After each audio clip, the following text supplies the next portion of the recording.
Former CIA Director John Brennan said on NBC's Deadline that Russian President Vladimir Putin will try to find new ways to go after the West after the setbacks of his invasion of Ukraine. Brennan was discussing with host Nicole Wallace Moscow's latest move to cut off Poland and Bulgaria from Russian gas. I can see him continuing to do these things because he realizes that his initial game plan has just completely collapsed and therefore he had to adapt and react, Brennan said. At the start of the invasion, many thought Ukraine would not last even 3 days before folding to Russian forces. After 2 months, however, Ukrainian forces are still standing strong and have kept the capital city of Kyiv out of Putin's hands. Russia has repositioned its troops to eastern and southern Ukraine, where they have had more success in fighting.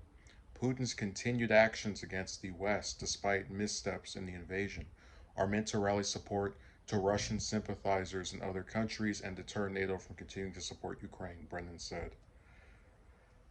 So that is important to point out that because of all the support other countries have given Ukraine, it's been able to last a lot longer than it was predicted. Um, because Russia is much stronger militarily. I mean, we can talk about how they had every advantage going into this. Um, so the thing I kind of dispute Brendan on is this idea of retaliation in the sense that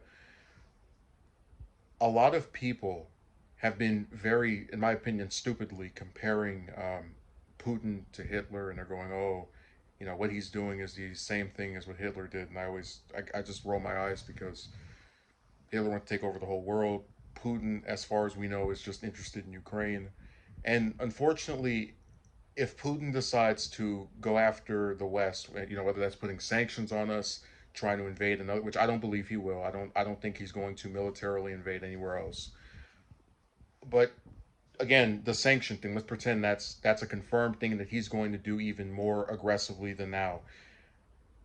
It's kind of hard to not understand. I mean, if I'm the leader of a country that's invading another one, and then all of these other countries who have nothing to do with this start throwing themselves into the middle of it, and my invasion fails, I'm really going to not retaliate in some way. I mean, U.S. Russian relations are pretty much going to be strained probably for the remainder of the time that Putin's in office, whether that's another 10 or 20 years.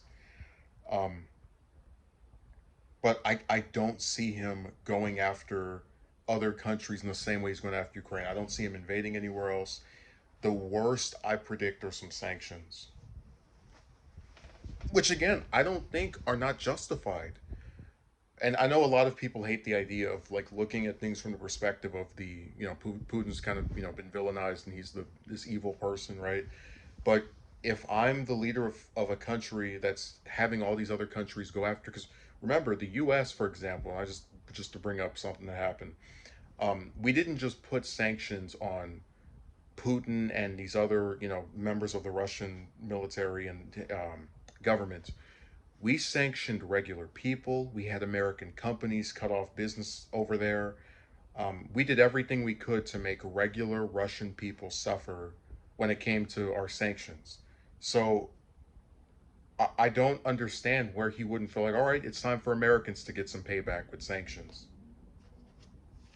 While I don't think it's justified, I still understand why he would do it. But as far as invading anywhere else, I think this is going to be a one and done.